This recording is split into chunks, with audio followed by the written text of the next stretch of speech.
जय श्री राम, जय श्री राम, जय श्री राम। తిరుమల గిరిల్లో ప్రతి అణువు ఆధ్యాత్మికం, ఆహ్లాదకరంగానే ఉంటుంది. తిరుమల అడవుల్లో భూలోక స్వర్గం లాంటి ప్రాంతం జాపాలి తీర్థం. తిరుమలకు 6 కిలోమీటర్ల దూరంలో అటవీ ప్రాంతంలో ఉండే జాపాలి తీర్థంలో వెలిసిన ఆంజనేయ స్వామి వారి గురించి ఈ వీడియోలో తెలుసుకుందాం. మనమందరం తిరుపతి వెంకటేశ్వర స్వామి దర్శనానికి ప్రతి సంవత్సరం వెళ్తూనే ఉంటాం. కానీ తిరుమలకు అతి దగ్గరలో ఉండే అతి చారిత్రాత్మక ఆధ్యాత్మిక ప్రాంతం జాపాలి తీర్థం చూసిన వారు చాలా తక్కువ మందనే చెప్పాలి. అలాంటి అద్భుతమైన చారిత్రక రాజ్యమైనటువంటి జాపాలి తీర్థాన్ని దర్శించి తరించండి. జై శ్రీరామ్. రాంబంటూ టీవీని ఎంతగానో ఆదరిస్తున్నటువంటి వీక్షకులకు జాపాలి తీర్థం చూపించాలనే నా కోరిక చాన్నాళ్లకు నెరవేరింది. చూస్తున్నారు కదా, మెట్లు మార్గంలో జాపాలి తీర్థంను చేరుకునే ప్రయత్నం చేస్తూ ఉన్నాం. ఈ జాపాలి తీర్థం యొక్క ప్రత్యేకత ఏమిటంటే, కొంత దూరం మెట్లు మార్గం మనం ఎక్కుతుంటాము. కొంతమేర వెళ్ళిన తర్వాత ఆ తర్వాత మనం కొండ దిగువకి మెట్లు దిగుతాం అన్నమాట. అయితే ఈ మెట్లు మార్గంలో ఎలా వెళ్తున్నారు జనాలు, అదేవిధంగా ఎలా దిగుతున్నారు అనే విజువల్స్ని జాపాలి తీర్థం యొక్క పురాణ గాథను తెలుసుకుంటూ చారిత్రాత్మక విశేషాలను వివరిస్తూ మీ అందరికీ చూపించే ప్రయత్నం చేస్తాను. ఈ మెట్ల మార్గంలో చాలామంది మనం గమనించినట్లయితే ఈ రాళ్లపై రాళ్లుగా పేర్చి ఉన్నారు కదా. ఈ సాంప్రదాయం ఏమిటి, ఇలా ఎందుకు భక్తులు రాళ్లపై రాళ్లను పేర్చి ఉన్నారు అన్న విషయం తెలిసిన వాళ్ళు ఈ వీడియో కింద కామెంట్ చేయండి. ఈ మార్గంలో నడుస్తున్నటువంటి భక్తులు అలిసిపోయి ఇక్కడ మజ్జిగ తీసుకుంటూ ఉన్నారు. చాలా అద్భుతంగా ఉన్నింది అక్కడ మజ్జిగ. అదేవిధంగా ఇక్కడ ఈ బరుగుల మిక్చర్ కూడా ఫ్రెష్గా చాలా బాగుంది. మెట్ల మార్గంలో నడుస్తూ పురాణ గాథను వివరిస్తాను అని చెప్పి దారిని కనిపించిన మజ్జిగ బరుగుల మిక్చర్ గురించి చెప్తున్నాడేంటి అని అనుకుంటున్నారు కదా. అవి కూడా అవసరమే కదా. మెట్లెక్కుతున్నామంటే అలిసిపోతాం. ఖచ్చితంగా మన దాహం తీరడానికి మంచినీళ్ళు మజ్జిగో అవసరమే. ఏదో సరదాగా తినడానికి బొరుగుల మిక్చర్ కూడా అవసరం. అందుకే వాటి గురించి వివరించాను. ఇక ఇక్కడి నుంచి జాపాలి తీర్థం యొక్క పురాణ విశిష్టతను గురించి తెలుసుకుందాం. తిరుమలలో చూడవలసిన ముఖ్యమైన ప్రదేశాలలో జాపాలి తీర్థం ఒకటి. ఇక్కడ వెలిసిన హనుమంతుడికి చాలా పురాణ ప్రాముఖ్యత కలిగిన చరిత్ర ఉంది. ఈ ప్రదేశంలో ఎందరో మహాత్ములు, యోగులు, సాధువులు సిద్ధి పొంది తరించారు. దేవతలు నడియాడిన ప్రదేశం ఈ జాపాలి. సాక్షాత్తు హనుమంతుని కోసం తల్లి అంజనాదేవి తపస్సు చేసిన పవిత్ర ప్రదేశం. కేవలం దర్శన మాత్రముచే పంచమహాపాతకములు, భూత ప్రేత పిశాచాది బాధల నుండి విముక్తులవుతారని స్కంద పురాణంలోని వెంకటాచల మహత్యంలో తెలుపబడినది. జాపాలి తీర్థంలో మనం సహజంగా చూడలేనటువంటి బెండు ఉడతల్ని చూడవచ్చు. చాలా అద్భుతంగా అనిపించింది. అంతేకాకుండా కొన్ని వేల సంవత్సరాల వయస్సు ఉన్నటువంటి వృక్షాలను, పెద్ద పెద్ద వృక్షాలను మనం ఈ యొక్క జాపాలి తీర్థంలో చూడవచ్చు. జాపాలి తీర్థం దట్టమైన అటవీ ప్రాంతంలో ఏపుగా పెరిగిన వృక్ష సంపదతో, చుట్టూ చక్కటి జలపాతాలతో, పక్షుల కిలకిల రావాలతో, బెండ్లుడతల ఉయ్యాలటలతో, దివ్య సుగంధాలతో, ఔషధీ మూలికల సంపదతో, కారణ జన్ముల కర పాద స్పర్శతో తిరుమలకు వాయువ్యంగా సుమారు 6 కిలోమీటర్ల దూరంలో పాప వినాశనం పోయే దారిలో ఉన్న ఒక సుందర చారిత్రాత్మక హనుమాన్ దివ్య తీర్థరాజం. ఈ తీర్థ మహిమ వరాహ స్కాంద పురాణాలలో వర్ణించారు. 33 కోట్ల దేవతల ప్రార్థనపై శ్రీ మహావిష్ణువు రామావతారం దాల్చినప్పుడు రుద్రుడు శ్రీరామదూతగా అన్ని శక్తులతో దేవతలందరితో కలిసి వానర రూపంలో అవతరించుటకు నిశ్చయించుకొనెను. అప్పుడు జాపాలి అనే మహర్షి హనుమంతుని అవతారానికి ముందే ఆ రూపాన్ని ప్రసన్నం గావించుకున్నట్టుకు ఎన్నో ప్రదేశాలలో తపస్సు చేసుకుంటూ కడకు శ్రీ వెంకటాచలంలో అనగా తిరుమలలో జప హోమాలు చేయసాగినం. అతని భక్తికి మెచ్చి భగవంతుడు తన యొక్క రాబో హనుమంతు రూపాన్ని అంటే ప్రస్తుతమున్న సింధూర కవచం లేని రూపాన్ని స్వయంభుగా అవతరించి చూపించెను. జపం వల్ల అవతరించినందున ఈ స్థలం జాపాలి అయింది. అప్పుడు అన్ని తీర్థరాజములు వచ్చి చేరినందున జాపాలి తీర్థం అని పేర్కొనబడినది. ఇక్కడికి అతి సమీపంలో ఆకాశగంగలో అంజనాదేవి తపమాచరించి ఆంజనేయ అవతారమునకు సంకల్పించినది. హనుమంతుని కొరకు ఆదిశేషుడు కూడా పర్వతంగా మారి బ్రహ్మచర్యాన్ని పాటిస్తున్నట్లున్నది. అలా మారిన శేషగిరిపై శ్రీ వెంకటేశ్వర స్వామి తన అభయ హస్తములతో చరణదాసుడైన హనుమంతుణ్ణి చూపిస్తున్నట్లుగా అర్చావతారంగా నిలిచాడు.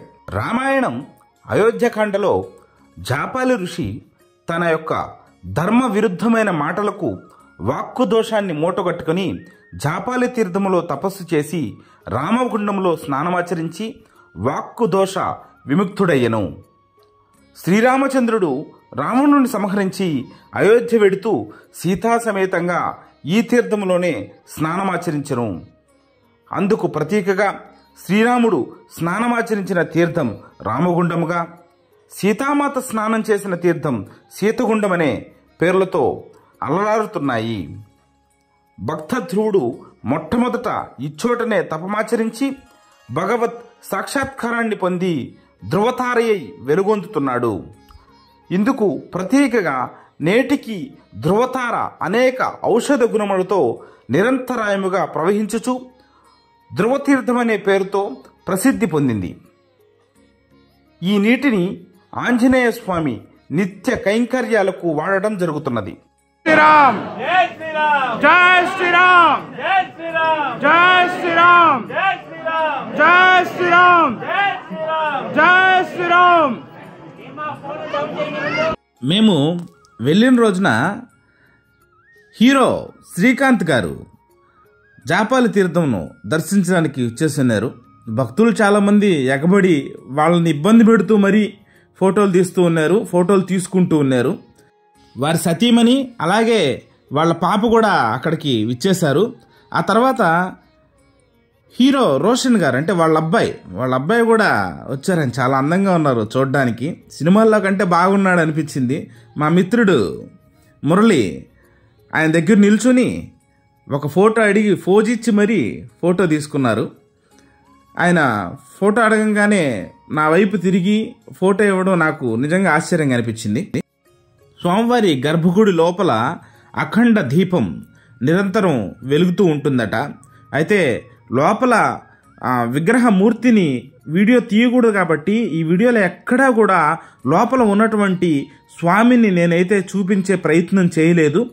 కేవలం బయట ఉన్నటువంటి విజువల్స్, అదేవిధంగా దేవస్థానం ప్రాంగణం ఇదంతా చూపించే ప్రయత్నం చేశాను. కానీ లోపల ఎక్కడ కూడా మనం వీడియోస్ అయితే తీయడానికి నేను ఇష్టపడలేదు. అదే ఇక్కడే కాదు, ఏ దేవస్థానానికి వెళ్ళినా కూడా మూల విరాట్ని మనం వీడియోస్ కానీ ఫొటోస్ కానీ తీయడం అనేది అంత మంచి పద్ధతి అయితే కాదు. ఇది హాజీరామ్ బాబాజీ మఠం అండి. ఆ మఠాన్ని కూడా నేను మళ్ళీ మీకు చూపిస్తాను. అదేవిధంగా ఈ వృక్షాన్ని చూడండి, ఎన్ని వందల సంవత్సరాల వృక్షమో. ఇక్కడ సహజంగా ఆంజనేయ స్వామి ఆకారంతో ఉన్నటువంటి ఆ సింధూర మూర్తి కూడా చాలా అద్భుతంగా అనిపించింది. మేము వెళ్ళిన రోజున జాపాలి తీర్థంలో ఒక నార్త్ ఇండియన్ ఫ్యామిలీ అక్కడ హనుమాన్ చాలీసా ప్రార్థన చేస్తూ కనిపించారు.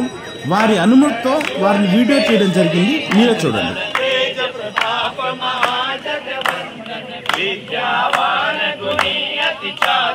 రామ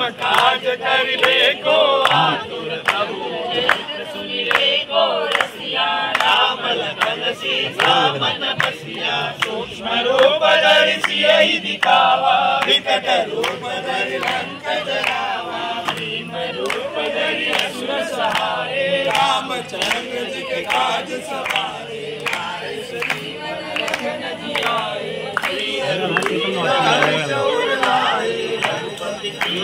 बहुत बनाए तुम मम प्रिय भरत सम भाई तुम रोल गावे रस कई श्रीपति कंठ लगावे सनकादिक ब्रह्मादि मुनीसा नारद सारद सहित हरीसा ब्रह्म कुबेर दिक्पाल जहाते कवि को विद कह सके कहाते तुम उपकार सूनि वही कीना राम मिलाय राजपथ दीना भीषण बाना लंकेश्वर भय सब जग जाना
భక్తులు ఎవరు లాభం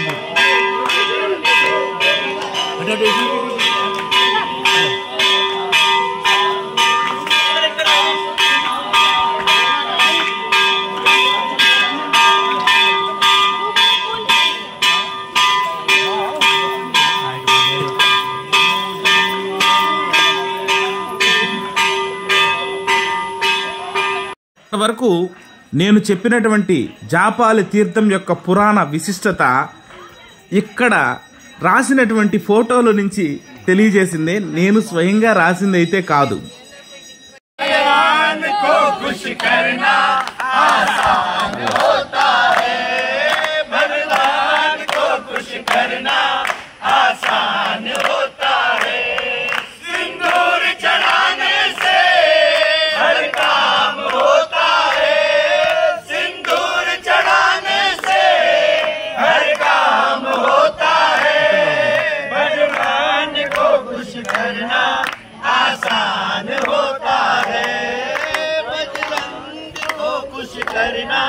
आसान होता है भजन दिल से हनुमान प्यारे का, कर ले भजन दिल से हनुमान प्यारे का।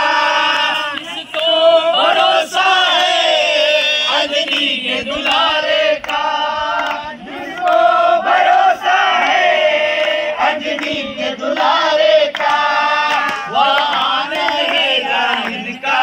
गुणगान होता है, वहाँ आनंद है इनका गुणगान होता है। सिंदूर चढ़ाने से हर काम होता है, ओ सिंदूर चढ़ाने से हर काम होता है। हनुमान को खुश करना आसान होता है, खुश करना आसान होता है। हनुमान के जैसा कोई देव ना दूजा, हनुमान के जैसा कोई देव ना दूजा। सबसे बड़ी जग में हनुमान की पूजा, सबसे बड़ी जग में हनुमान की पूजा। वो घर मंदिर इनका सम्मान होता है, वो घर मंदिर का इनका सम्मान होता है। सिंदूर चढ़ाने से हर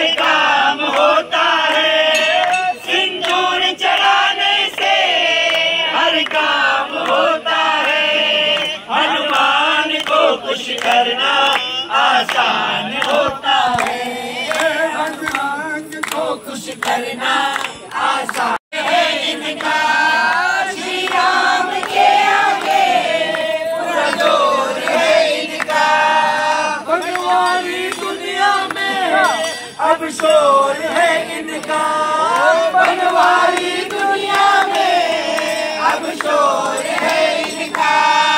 जो मुख मोड़े हनुमत से परेशान होता है, जो मुख मोड़े हनुमत से परेशान होता है। सिंदूर चढ़ाने से हर काम होता है, सिंदूर चढ़ाने से हर काम होता है। हनुमान को खुश करना आसान होता है, हनुमान को खुश करना आसान होता है।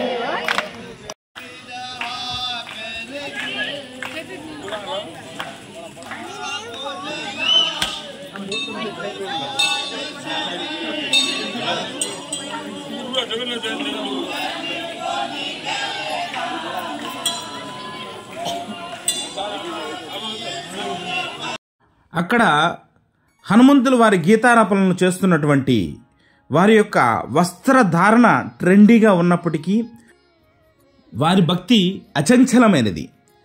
టీనేజ్ పిల్లలు కూడా చక్కగా వారితో కూర్చొని భజన చేస్తున్నారంటే నిజంగా అద్భుతం, నిజంగా అద్భుతం. పురాణ గాథను చెప్పుకునేటప్పుడు సీతామాత స్నానం ఆచరించినటువంటి సీతాగుండం అనేటటువంటి కోనేరు గురించి మనం మాట్లాడుకున్నాం కదా. ఆ యొక్క కోనేరుకు ఈ మార్గం ద్వారా దేవస్థానం వెనక భాగంలో మనం చూడవచ్చు. ఈ మార్గం ద్వారా మనం ఇప్పుడు ఆ యొక్క కోనేరు దగ్గరికి వెళ్తూ ఉన్నాం. బాధాకరమైనటువంటి విషయం ఏమిటంటే ఎంతో డబ్బులున్నాయండి ఎండోమెంట్ డిపార్ట్మెంట్ దగ్గర. తిరుమల దేవస్థానానికి కానీ, శేషాచల అడవులకు సంబంధించి కానీ, అదేవిధంగా జాపాలి తీర్థానికి సంబంధించి కానీ ఎంతో ఫండ్స్ ఉన్నాయి. కానీ మెయింటెనెన్స్ విషయానికి వస్తే నిజంగా బాధాకరం. మెయింటెనెన్స్ చాలా దారుణంగా ఉంది. చూడండి, సీతామాత యొక్క కోనేరుని ఇంత దారుణమైనటువంటి ప్రదేశంలో ఉంది, ఎటువంటి మెయింటెనెన్స్ లేదు. అనుకోవచ్చు మెయింటైన్ చేస్తే ఆ ప్రాంతం ఆర్టిఫిషియల్గా అయిపోతుందేమో అని. నేను కాదన్ను, ఆర్టిఫిషియల్గా అయిపోతుంది. ఎందుకంటే అక్కడ కట్టడాలు చేయమని, లేకపోతే జనాలు ఉండడానికి నివాసయోగ్యంగా ఉంచమని అయితే నేను కోరటం లేదు. కనీసం నడవడానికి నడక మార్గాన్ని కొంత జాగ్రత్తగా చేస్తే బాగుంటుంది. ఒకటి చూడండి, దీక్ష పూర్ణటువంటి వారి బట్టలు ఇంకా అక్కడే ఉన్నాయి, అవి తీసేయించవచ్చు కదా. ఆ యొక్క వృక్షాల యొక్క వేర్లు చూడడానికి చాలా ఆహ్లాదకరంగానే ఉన్నాయి. నేను మెయింటెనెన్స్ లేదు, సరిగా లేదు, బాధాకరమైనటువంటి విషయం అని ఎందుకన్నానో తెలుసా? ఇక్కడ చూసినటువంటి నీళ్లు, గతంలో నా ఫ్రెండ్ నాతో పాటు వచ్చాడు కదా, ఆయన చిన్నప్పుడు వచ్చినప్పుడు ఇక్కడ వాటర్ చాలా బాగుండేవట. ఇప్పుడు చూస్తే అక్కడ కాసేపు కూర్చోవడానికి కూడా నాకు చాలా ఇబ్బందికరంగానే అనిపించింది. ఎందుకంటే ఆ యొక్క వాటరు ఎప్పటి నుంచో స్టోరేజ్ ఉండడం, వాటి నుంచి దుర్గంధం వస్తూ ఉంది. నిజంగా ఎంత బాధాకరం కాకపోతే ఆ విధంగా సీతామాత గుండాన్ని వాళ్ళు మెయింటైన్ చేస్తున్నారనేది ఇంకా దేవస్థానం వాళ్ళు పట్టించుకోవాలి విషయం. ఈ వీడియో చూసిన తర్వాత మన భక్తులు ఎవరైనా సరే ఈ విషయాన్ని టీటీడీ దేవస్థానం వారికి తెలియజేయచ్చు. కాబట్టే ఈ యొక్క విజువల్స్ని ఈ వీడియోలో చూపించే ప్రయత్నం చేస్తూ ఉన్నాం. మేము అక్కడికి వెళ్ళాము, చాలా ఆహ్లాదకరంగా అనిపించింది. నేను, నా మిత్రుడు ఈ విజువల్స్ ఇప్పటి వరకు తీసింది.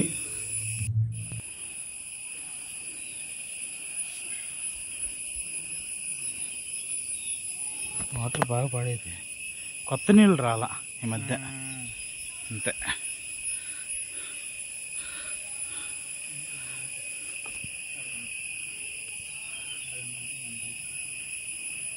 స్మెల్ కూడా వస్తున్నాయి. శ్రీ శ్రీ శ్రీ హాథీరామ్జీ బావాజీ వారు ఇక్కడే తిరుగుతూ తపస్సు చేసుకుంటూ బాలాజీ కృపకు పాత్రులయ్యారు. శ్రీ రామదాసు బాలాజీ స్వామి వారు ఎన్నో సంవత్సరాల క్రితం ఇక్కడికి విచ్చేసి సరైన దారులు వస్తువులు లేని సమయం నుంచి శ్రీ జాపాలి ఆంజనేయుని కొలుస్తూ ఆంజనేయ స్వామి ప్రభావాన్ని భక్తులకు తెలియజేస్తూ సేవ చేస్తున్నారు. ఈ చోటు ఎందరో మహాత్ములు, సాధులు, యోగులు సిద్ధి పొందిన చోటు, దేవతలు నడియాడిన చోటు. ఇంకా ఎన్నో లీలా విశేషాలకు అశోకవనంలో ఆంజనేయుడు సీతమ్మ వారిని సంతోషపరిచినట్లు ఎందరో జీవితాల్లో ఆనందాన్ని నింపుతున్న చోటు. నేడు ఎంతోమంది ఉన్నత స్థానములలో ఉన్న చాలామంది ఈ స్వామి భక్తులే. వారి జాబితాకు అంతే లేదు. జాపాలి తీర్థమందు జై సీతారాం నామాన్ని స్మరించండి. మనస్సు స్వామి యందే లగ్నం చేయండి. జాపాలి ప్రకృతిని వీక్షించండి. ప్రశాంతంగా ఉండండి. నిశ్శబ్దం వల్లే ఇది సాధ్యపడుతుంది. జాపాలి పర్యావరణాన్ని పరిరక్షించండి. అప్పుడే మనం సాధువుల ఆశీర్వాదాన్ని పొందగలుగుతాం. ఆ సీతారాముల దివ్య మంగళ ఆశీస్సులతో జై శ్రీరామ్, జై హనుమాన్. ఈ ఉడత చూడండి, భక్తులు ఇచ్చినటువంటి కొబ్బరి చిప్పను ఎంత అందంగా తింటుందో. అదే కదా అందం అంటే, అదే కదా ఆహ్లాదం అంటే, అదే కదా మహదానందం అంటే. ఇంకేముంటుంది ఇంతకు మించి ఆనందించడానికి? ఈ జాపాలి తీర్థంలో నాకు నచ్చనటువంటి విషయం ఒకటి ఉంది. అదేమిటంటే, ఇక్కడ ప్రకృతి చాలా ఆహ్లాదంగా ఉండడానికి ముఖ్యమైన కారణం ఇక్కడ పొల్యూషన్ లేకపోవడం. అయితే ఈ మార్గం నుంచి వెహికల్స్ దేవస్థానానికి దగ్గరగా వస్తున్నాయి. ఈ మెట్ల మార్గం ద్వారా ఇక్కడ వేస్తున్నారు కదా, ఈ మెట్ల మార్గం ద్వారా దేవస్థానం దగ్గరికి వెళ్తున్నాయి. ఇలా వెహికల్స్ రావడం మొదలు పెడితే ఇక్కడ కూడా పొల్యూషన్ ఏర్పడుతుంది. దయచేసి దేవస్థానం వారు ఇక్కడికి వెహికల్స్ రావడానికి ఇచ్చినటువంటి అనుమతులను రద్దు చేయాలని వారిని వేడుకుంటూ ఉన్నాము. ఎందుకంటే చూడండి, అక్కడ బైక్స్ వస్తున్నాయి. ఇందాక శ్రీకాంత్ గారు వచ్చారు కదా, వాళ్ళు కారులో వచ్చారు. చాలా వెహికల్స్ వస్తున్నాయండి. ఈ విషయం టీటీడీ దృష్టికి తీసుకుని వెళ్తారని ఆశిస్తున్నాము. ఎలాగైనా సరే ఇక్కడికి మోటార్ వెహికల్స్, పొల్యూషన్ని కలగజేసేటటువంటి వెహికల్స్ రాకుండా చూడాలని మరీ రామ్మంటూ టీవీ తరపున ప్రార్థిస్తున్నాము. ఎంత హాయి, ఎంత హాయి రే, ఇంత మధురమేలోయి, ఎంత హాయి.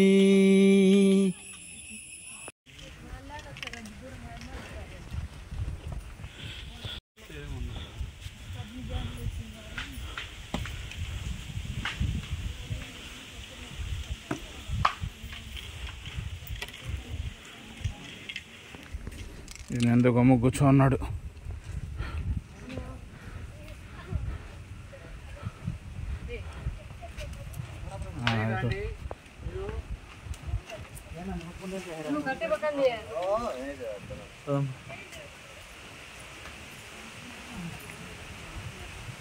ఇలా మేము మళ్ళీ తిరుమలకు తిరుగు ప్రయాణమయ్యాము.